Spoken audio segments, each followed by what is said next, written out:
ఒక తీవ్రమైన సమస్య ఉంది. ఈ సంవత్సరం నష్టపోయారు, వచ్చే ఏడు నష్టపోతారు, ఇంకా ఎక్కువ నష్టపోతారు. పనికిరాని కాయలుగా మారిపోతాయి. దీనిపై పెట్టుబడి వద్దు, ఈ పంటతో మనం బాగుపడటం వద్దు. చివరి దశలో సమస్య వస్తే రైతులకు కన్నీళ్లు వస్తాయి.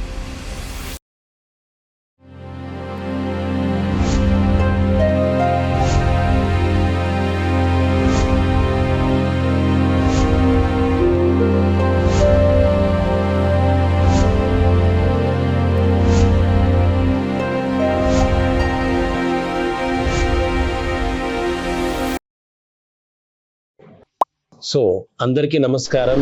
ఈరోజు మిరప అనేది కూడా కొన్ని ప్రాంతాలలో చాలా వాణిజ్య పంటగా మారింది.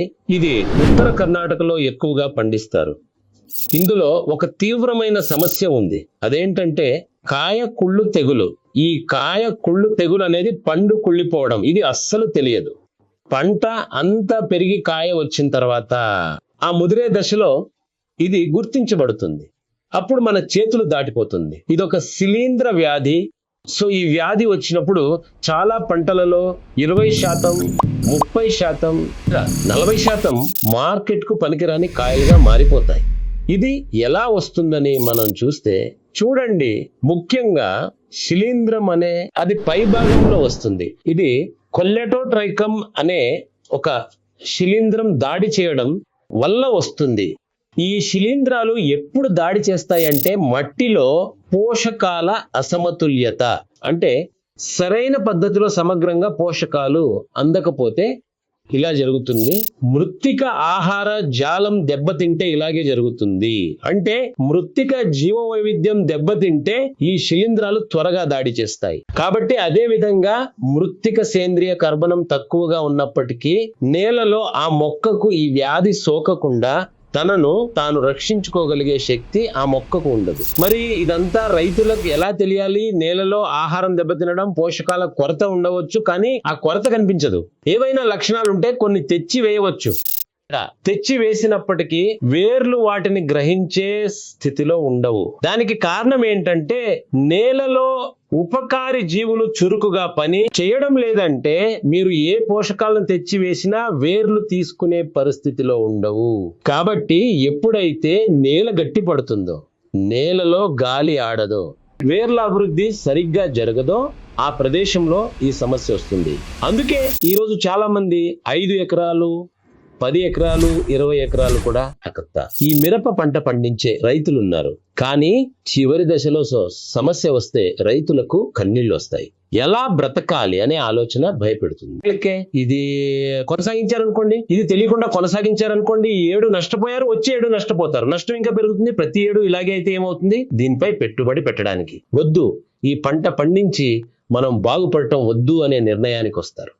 అందుకే దీని యొక్క రూట్ కాజ్ ను మీరు సరిగ్గా తెలుసుకోవాలి. అంటే దీనికి అసలు కారణం ఏమిటంటే నేల. ఆ నేలలో పోషకాలు సమతుల్యంగా పంటకు అందాలి అంటే నేల యొక్క జీవ వైవిధ్యాన్ని పెంచాలి అనేటటువంటిది శాస్త్రవేత్తలు చెప్పేటటువంటి మాట. ఏ తోటలో అయితే ఆ నేల జీవ వైవిధ్యం చక్కగా ఉంటుందో దాన్ని ఆరోగ్యకరమైన నేల అంటారు. ఎక్కడ ఆరోగ్యకరమైన నేల ఉంటుందో అక్కడ ఆరోగ్యకరమైన పంట వస్తుంది. అందుకే ఈ రకమైన సమస్యలు ఒకరిది కాదు, ఒక్కో ప్రాంతంలో రైతులందరి తోటల్లోనూ ఈ సమస్యలను ఈ రోజు ఎదుర్కొంటున్నారు. ఈ కాయ కుళ్ళు తెగులు అనే సమస్య వల్ల దానికి నేల జీవ వైవిధ్యాన్ని ఎలా పెంచుకోవాలి, లేదా మట్టి యొక్క ఈ ఆహార గొలుసు, ఆహార జాలకం అని దేన్నైతే అంటారో దాన్ని వెంటనే ఎలా బూస్ట్ చేసుకోవాలో అని మీరు ఆలోచిస్తుంటే ఇది చాలా సులభం. ఈ రోజు ఇది నిరూపించబడింది. దేశవ్యాప్తంగా ఇది నిరూపించబడిన ఒక జీవ సంబంధిత ఉత్పాదకం. అదే డాక్టర్ సాయిల్ జీవ సంబంధిత ఉత్పాదకం. దీన్ని మీరు మట్టికి అందించినట్లయితే మట్టిలో అది మృత్తిక ఆరోగ్యాన్ని కాపాడుతుంది. మట్టిలో ఉన్న పోషకాలను సమగ్రంగా వేర్లకు చేరవేస్తూ ఉంటుంది. చేరవేస్తూ వేర్లను చక్కగా అభివృద్ధి చేస్తూ ఆ మొక్కకు రోగ నిరోధక శక్తిని అందిస్తూ ఆ కాయకు లేదా మొక్కకు ఈ ఒక శిలీంధ్రం, మీరు చెప్పిన కొల్లెటోట్రైకమ్ శిలీంధ్రం అనేది ఏదైతే ఉందో అది దాడి చేయడానికి వచ్చినప్పుడు దాని నుండి రక్షించుకుంటుంది. రక్షించుకునే రోగ నిరోధక శక్తిని మొక్కకిస్తుంది. ఈ మట్టిలో డాక్టర్ సాయిల్ జీవ సంబంధిత ఉత్పాదకం వేసినప్పుడు ఆ మట్టిలో ఇవన్నీ అభివృద్ధి చెందితే ఆటోమేటిక్ గా ఆ మొక్క శక్తి వస్తుంది, రోగం కంట్రోల్ అవుతుంది. ఇది 15 నుండి 20 రోజుల్లో మీరు మట్టిలో ఈ అద్భుతాలను చూడవచ్చు. వానపామును మట్టి వదలవడాన్ని చూడవచ్చు, మట్టిలో నీటిని బాగా పీల్చుకోవడం చూడవచ్చు.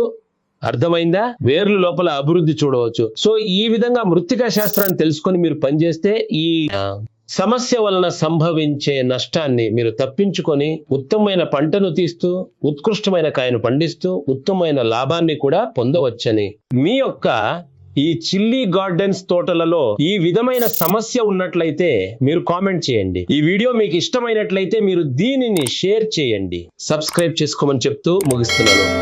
ధన్యవాదాలు.